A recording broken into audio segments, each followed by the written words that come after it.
लोकसभा चुनाव के दूसरे चरण के लिए आज अधिसूचना जारी कर दी है। इसके साथ ही नामांकन प्रक्रिया शुरू हो जाएगी।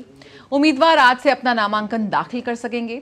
दूसरे चरण में 12 राज्यों और केंद्र शासित प्रदेशों की 88 सीटों पर 26 अप्रैल को मतदान होगा। इस चरण में असम, बिहार, छत्तीसगढ़, जम्मू और कश्मीर, कर्नाटक, केरल, महाराष्ट्र, मध्य प्रदेश, राजस्थान, त्रिपुरा, उत्तर प्रदेश और पश्चिम बंगाल के अलावा मणिपुर की एक सीट शामिल है। बता दें कि दूसरे चरण के लिए 4 अप्रैल तक नामांकन दाखिल करने की प्रक्रिया चलेगी और 5 अप्रैल को नामांकन पत्रों की जांच होगी। 8 अप्रैल तक नामांकन वापस लिए जा सकेंगे। बिहार में पहले चरण की 4 सीटों के लिए नामांकन का आज आखिरी दिन है। गौरतलब है कि लोकसभा चुनाव के पहले चरण के लिए बिहार की 4 सीटों को छोड़कर बाकी 98 सीटों पर नामांकन का कल आखिरी दिन था। और इसी पर ताजा अपडेट ले लेते हैं। हमारे साथ में हमारे संवाददाता ऋषि कुमार इस वक्त जुड़ रहे हैं। ऋषि, जिस तरीके से देखा जाए तो बिहार की 4 सीटें जिन पर आज आखिरी दिन है नामांकन का, लेकिन इसके अलावा 102 में से 98 सीटों पर कल नामांकन का आखिरी दिन था। तो आपसे जानना चाहेंगे कि आखिर अभी तक इन सभी सीटों को मिलाकर के कितने नामांकन प्राप्त हुए हैं? देखिए, जहां तक लोकसभा चुनावों की बात करें तो प्रथम चरण के मतदान के लिए जो नामांकन की प्रक्रिया है, जैसे कि आपने बताया, बिहार को छोड़कर 102 जो कुल सीटें हैं उसमें से 4 सीटें को छोड़ दें तो वो प्रक्रिया पूरी हो चुकी है।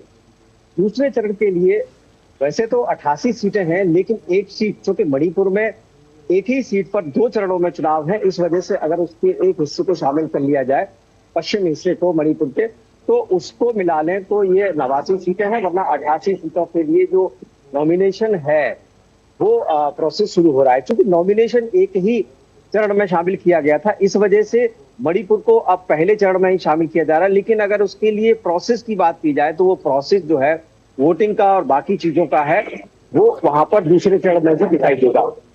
तो मिलाकर अगर आप देखें तो अब तक जैसे कि 4 सीटों को छोड़ दें तो बाकी की सीटों पर जो नॉमिनेशन है वो हो चुका है और स्क्रूटनी और नाम वापसी के बाद ये तय हो जाएगा कि प्रथम चरण में किन किन इलाकों में कौन कौन से उम्मीदवार चुनावी मैदान में हैं। तमाम प्रत्याशी अब तक चुनावी मैदान में देखे जा चुके हैं। दूसरे चरण में खासतौर से जो कबायद है जी, उसमें आसाम का इलाका आता है, पश्चिम बंगाल का इलाका आता है, उत्तर प्रदेश का इलाका आता है, बिहार का इलाका आता है, जम्मू कश्मीर का इलाका आता है। तो ये जो तमाम इलाके हैं 12 राज्यों और केंद्र शासित प्रदेशों के, इनमें अब ये चुनावी प्रक्रिया शुरू हो जाएगी। और नामांकन का जो प्रोसेस है, जैसे कि आपने भी बताया, 4 तारीख तक नामांकन करने का, 4 अप्रैल तक नामांकन करने का समय रहेगा जी। अब बात आती है कि किस तरीके से चुनाव आयोग ने इन सब चीजों को एग्जीक्यूट करने के लिए जो दिशा निर्देश जारी किए हैं, उसमें साफ तौर से एक है कि जो वेबसाइट है और जो नॉमिनेशन भरना है और जो पर्चा दाखिल करते समय जो जानकारी देनी है, पूरी पारदर्शिता के साथ उन जानकारियों को जनता के सामने समक्ष रखना है नॉमिनेशन फाइल करते समय।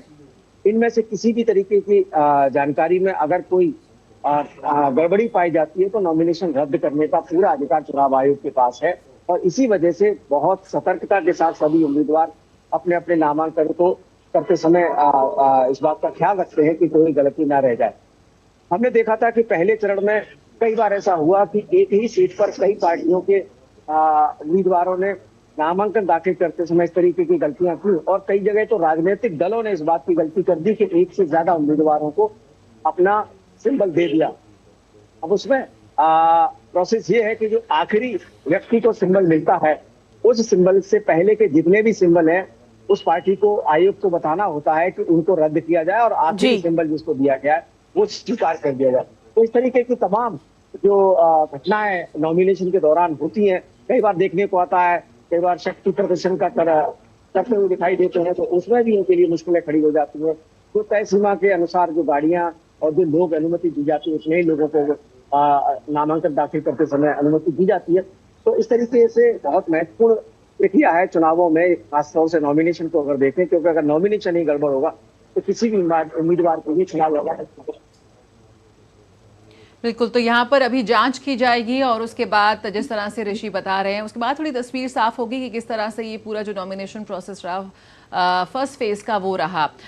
कैसे जो भी शुरुआती खबरें आ रही हैं ऋषि, उसमें कहा जा रहा है कि सभी की नजरें हरिद्वार की सीट पर जिसपे सबसे ज्यादा नामांकन भरे गए, और जो आज जो अधिसूचना भी जारी की है दूसरे चरण के नामांकन को लेकर चुनाव आयोग की ओर से, उसके लिए भी कोई खास दिशा निर्देश जारी किए हैं?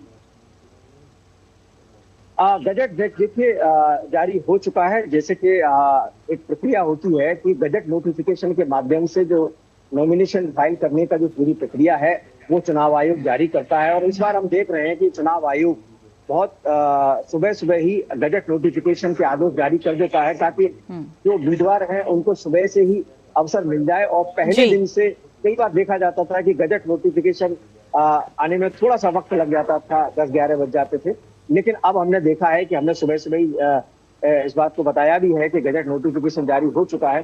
तो गजट नोटिफिकेशन के माध्यम से चुनाव आयोग ने पर्याप्त समय देने का जो अवसर दिया है, किसी भी तरीके की कोई देरी नहीं है।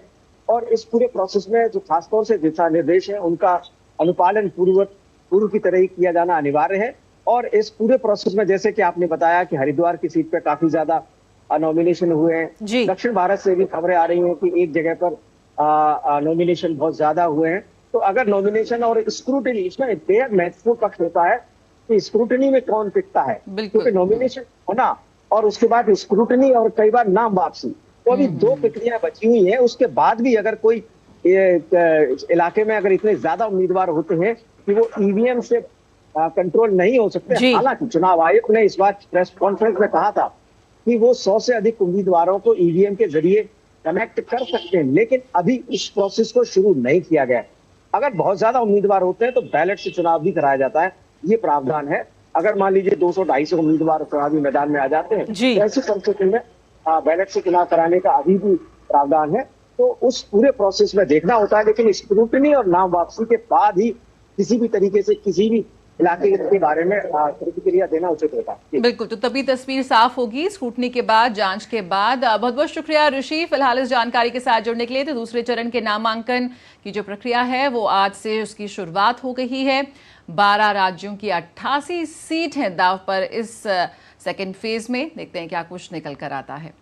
और बहुत शुक्रिया।